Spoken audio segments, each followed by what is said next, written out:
I'm really glad that you enjoyed my Q&A last week and that you seem keen for these extra little videos every now and then. So today I'm going to do another one for you. A while ago I was tagged by my friends Chin and Bonnie to do the beauty scenario tag, so that's what I'm going to do for you today. This one was created by Lily Pebbles and I think there's 8 questions, so let's get into it. Question 1 is you have to get rid of all of your foundations and you can only keep one high-end and one drugstore, so which do you keep? I'll start with high-end because I only have one high-end foundation, so it's an easy choice. I've got the Nars Sheer Glow and mine is in the shade Mont Blanc. This one is really great quality and it does give your skin this nice healthy glow. It also gives great coverage and I don't think that I'll be investing in any other different high-end foundation anytime soon because this one is pretty perfect for me. As for drugstore, I've definitely tried a lot of these over the years and my favourite one that I've found is the Loreal True Match. Mine's in the shade Rose Beige, which is a little bit dark for me at the moment. I think I must have bought this in summer. I really love the formula of this. It's nice and easy to blend and is definitely the best quality drugstore foundation that I've ever tried. The second scenario is you go for an interview and the lady interviewing you has lipstick on her teeth.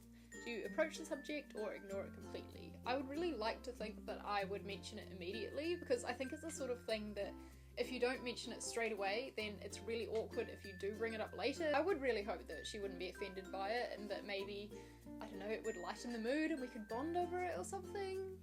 I'm thinking about when I've interviewed people and I'm sure that I wouldn't have minded if someone had told me I had lipstick on my teeth. In fact, I probably really would have appreciated it. You're not feeling yourself and you need to pick me up, so what lipstick do you put on to make yourself feel beautiful? Bright pink is my go-to confidence boosting lipstick. I'd probably put on my old favourite, the Kate Moss Rimmel in shade 20. This is probably my favourite lipstick of all time. I really love the colour. Another bright pink I really love is this Topshop Lip Bullet in, what the heck colour is this? Back in the Game. It's sort of a more fluoro colour than the Rimmel one and I really love this too. Scenario number 4 is that you go back in time for a day to your teenage years. How would you do your hair and makeup differently? I have absolutely no idea why I kept this, but this is a cream eyeshadow quad from Maybelline that I bought for my school ball because my dress was like a pastel-y purple colour and the colours in this I thought would go nicely.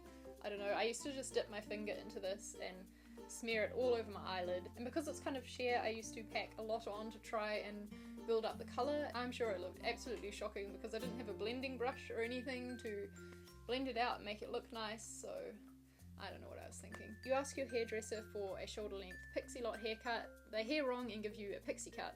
Do you smile and say thank you, leave and call your mum hysterical, cry in the chair and things get awkward, or complain to the manager and demand a refund? I'm very protective of my hair and I'm always extremely clear when I go to the hairdresser with what I want done and what length I want it cut to, so I don't think I'd ever be in this situation, but if for some reason the hairdresser wasn't listening or something and she did chop it all off, I would definitely burst into tears. There just wouldn't be no way I could help that. Unfortunately, it's my gut reaction for a lot of things.